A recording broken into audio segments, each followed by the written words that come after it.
بسم الله الرحمن الرحيم. اللهم صل وسلم وبارك على سيدنا محمد. عاملين ايه يا بنات؟ يا رب دايما تكونوا بخير. هو الفيديو ده بصراحة كان قديم على الموبايل فحبيت ان انا انزله لكم. هو مش قديم قوي، التورتيه دي كانت معمولة بقالها حوالي اسبوع او اسبوعي، يعني بقالها حوالي 10 ايام. انا كنت عاملاها اصلا قبل العروض ونسيت ان انا انزلها لكم، فيلا هنزلها لكم علشان هو هيبقى اخر فيديو لغاية اما ابدأ شغل تاني، وان شاء الله هتلاقي الفيديوهات والعروض نازلة معاكم. احنا لسه ما خلصناش عروض، العروض معانا كل يوم، مش عشان رأس السنة خلاص خلصت السنة القديمة خلصت السنة الجديدة جت يبقى احنا كده خلصنا عروض. لا طبعا، احنا لسه العروض بتاعتنا شغالة معاكم، وعلى طول عروض جديدة وعلى طول عروض مختلفة تماما تماما على اللي قبلها. ان شاء الله هنزل لكم الفيديوهات على طول ومش هتأخر عليكم. التورتية دي كانت مقاس 20، اخدت معايا 300 جرام دي اسبونشي جاهز، عليهم 3 بيضات، عليهم نص معلقة محسن، وعليهم ربع كوباية مية وحبة، والفانيليا وما ننساش الفانيليا. تمام تمام. قد ايه كريمة اخدت مني؟ قد ايه كريمة اخدت مني كوبايتين. في الكوباية الاولانية انا حشيت بيها، بس طبعا هي ما اخدتش الكوباية كلها في الحشو. تمام، هي طبعا ما اخدتش الكوباية كلها في الحشو، هي اخدت حوالي 75 جرام في الحشو بس. وطبعا بقية الكريمة انا اخدتها للتجليس من برا. التورتية دي رقيقة جدا جدا وشكلها كان تحفة، واول مرة اعمل الديزاين ده، بس بصراحة كانت تحفة جامد اوي. انا غيرت مكان التصوير، بس هرجع للتصوير القديم عشان التصوير ده مش عاجبني وندمت ان انا صورت بالمنظر ده. ارجع لكم بالتصوير القديم علشان خاطر التصوير القديم بيبقى موضح كل حاجة، امال هنا مفيش اي حاجة واضحة، ايديا اللي باينة التورتية مش باينة. بس معلش والله هرجع لكم بالتصوير القديم تاني. التورتية دي انا حشيتها شوكليت شيبس، وحشيتها مربى حليب ونوتيلا وشوكليت آه، بتاع وكريسبي وصوص فراولة وصوص شوكولاتة، وحشتها مكسرات، كان فيها جميع الحشوات. انا الحشوات بتاعتي ديت معايا في اي تورت من التورت اللي هي برا العرض. تمام. التورتيه دي علشان قبل ما انسى، علشان انا بنسى على طول اقول لكم الاسعار بتاعت التورت اللي زي دي. انا طلعتها ب400 جنيه. انا بطلع عندي مقاس 20 ب400 جنيه. اللي هيقولي ليه حاجتك غالية كده، انا بشتغل والله العظيم بأعلى الخامات. وطبعا انا بطلع التورتاية 5 طبقات و6 طبقات. وطبعا انا ساعات بجيب لبن وبعمل الكريمة باللبن مش بالمية.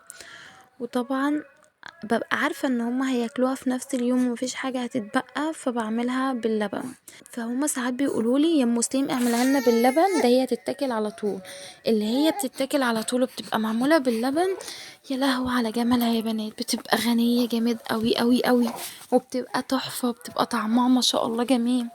بصوا، انا لما كان سليم كان بيرضع صناعي. تمام. فكان سليم على طول لما رضع صناعي وخلاص بقى دخل على السنة، طبعا احنا وقفنا اللبن الصناعي وجبت له لبن من حد مضمون جنبي.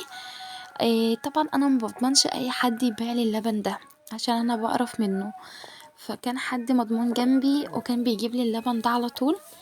فانا لما كنت شغاله في الاول، والله العظيم عايزه اقول لكم ان انا كنت شغاله، ما كنتش بحط ميه في اي حاجه غير في الاسبونشي بس، وهو في الفرن وهو بيتجهز كنت بعمل الكريمه دي، كنت بحوش وش اللبن كلته علشان طبعا انا ما ينفعش ان انا اديله الوش، وكنت بحطه في الفريزر اجمع وش لبن كتير، وكل اوردر عندي بطلعه.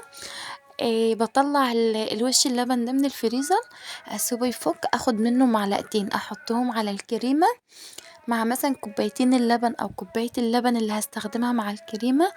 يا خرابي يا بنات على طعم الكريمه، كأنك شغالة بكريمة لباني لباني أصلي أصلي، بتجيبها من عند الراجل بتاع اللبن، من الفلاحين، من اللي هما الكريمة اللباني التقيلة. يا خرابي بيبقى طعمها تحفة. بتبقى طعمها تحفة. هنا طبعا حشيت الكريمة وجلستها التجليسة الخفيفة ألم بيها الفرافير كلها، وقفلتها طبعا بقى بالورق الفاكيوم وحطيتها في التلاجة، حطيتها في الفريزر، اخدت نص ساعة في الفريزر. طبعا انا بسيبها ترتاح تماما، بحط لها الطعامات وبسيبها ترتاح عشان اعرف اشتغل فيها، ويكون الشغل بتاعها معايا مريح جدا ومتماسك، واعرف ان انا اشتغل ويكون الشغل بتاعها حلو. عايزة اقول لكم، انتوا شفتوا الحتة اللي هي بتاعة الكريمة اللي كانت فاضلة معايا من الكوباية الأولانية، كانوا حبة صغيرين مش ياما، بس هي حوالي أخدت معايا في الحشو 75 80 في الحدود دي.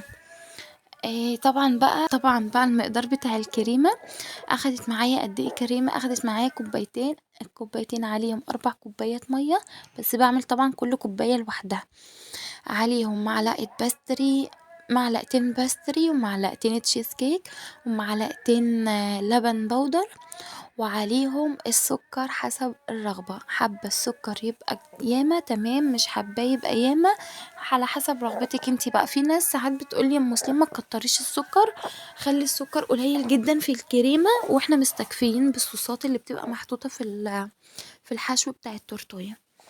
التورتاية دي يا بنات من الموديلات الجديدة اللي هي ظاهرة على النت اليومين دول، هي مفروض تبقى الشمعية بس في النص، وعليها فيونكة من فوق وفيونكة تانية من الجنب كده، بس طبعا العميلة عايزة 3 فيونكات من الجنب، والفيونكة بتاعتها تبقى من النص.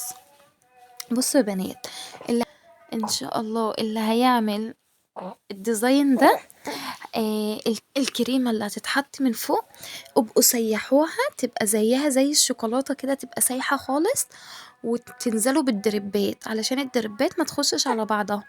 انا طبعا شلت اللي انا عملته وقمت رايحة عاملة زي ما انا قلت لكم كده، عشان ما نفعتش بالكريمة اللي هي المتماسكة. اللهم صل وسلم وبارك على سيدنا محمد. مسكت بقى قطعت، جبت الكيس الحلواني، قطعت منه حتة صغنطوطة خالص خالص خالص، يعني بصوا طرف الكيس الحلواني كده، يا دوبك بس طلع لي الكريمة يعني من الحتة اللي انا قطعتها دي، وقعدت اعمل بقى الفيونكات اللي على الجنب ديت. طبعا الفيونكات دي ادت للتورته شكل تحفه قوي قوي، وودتها اصلا في حته تانية خالص، يعني ما شاء الله خلت التورتايه تحفه بصراحه وبامانه ربنا. انا اول مره اعمل الديزاين ده، بس عجب صاحبته موت موت موت بصراحه. لو قلت لكم ان هي قعدت تشكر فيا جامد قوي، يا خرابي يا خرابي يا خرابي، والله العظيم انا بحب الكلام ده قوي، بعشق اي حد يشكر في حاجتي بصراحه. نرجع بقى في الفيديو. والله انا عارفه ان انتوا هتقولوا انتي هايفه قوي يا مسلم، بس والله العظيم انا بحب الكلام الحلو قوي، يعني انا بحب الكلام اللي هو يشجعني، بيفتح نفسي على الشغل، بيخليني مبسوطه يعني. مش عارفه بصراحه، بس انا ببقى مبسوطه جدا من اي حد بيكتب لي اي حاجه حلوه. طبعا بقى انا عملت الكريمه اللي هي موجوده في الكيس الحلواني ديت، كانت كريمه متماسكه مش سايبه زي اللي انا حطيتها من فوق. طبعا بقى انا حطيتها في التلاجة ارتاحت.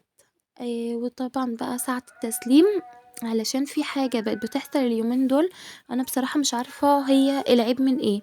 لما باجي احط الكريسبي الزغنطوط اللي هو البيبي، او الكريسبي اللي هو الابيض اللي انتوا شايفينه في الفيديو ده، على التورتاية وبيتها في التلاجة، مكانه بيشقق، مكانه بقى بيعمل تشققات.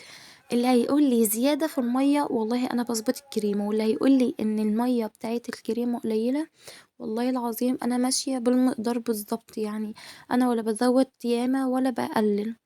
فطبعا انا بقيت بحط الكريسبي، والتورتاية خلاص هتبدأ تطلع، يعني العميل هيجي ياخدها ببدأ ان انا احط الكريسبي عليها.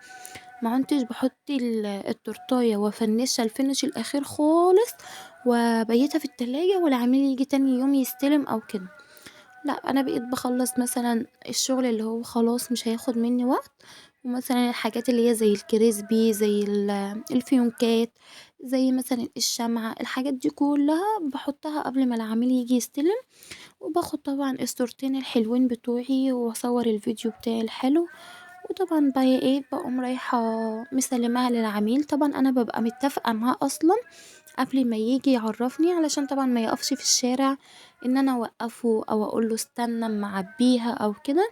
لأ، قبل ما تطلع من البيت رن عليَّ أعبّيها لك واجهّزها لك عشان إيه، تيجي تاخديها على طول. خلاص يا حلوين، الفيديو هيبدأ يخلص ومع ألف سلامة. وما تنسوش اللايك بتاعكم، يعني 2000 واحد يتفرج على الفيديو ولا 1000 ولا 500، ملاقيش إلا 50 لايك، 100 لايك. عايزة اللايكات بتاعتكم كده تبقى منورة عندي الصفحة.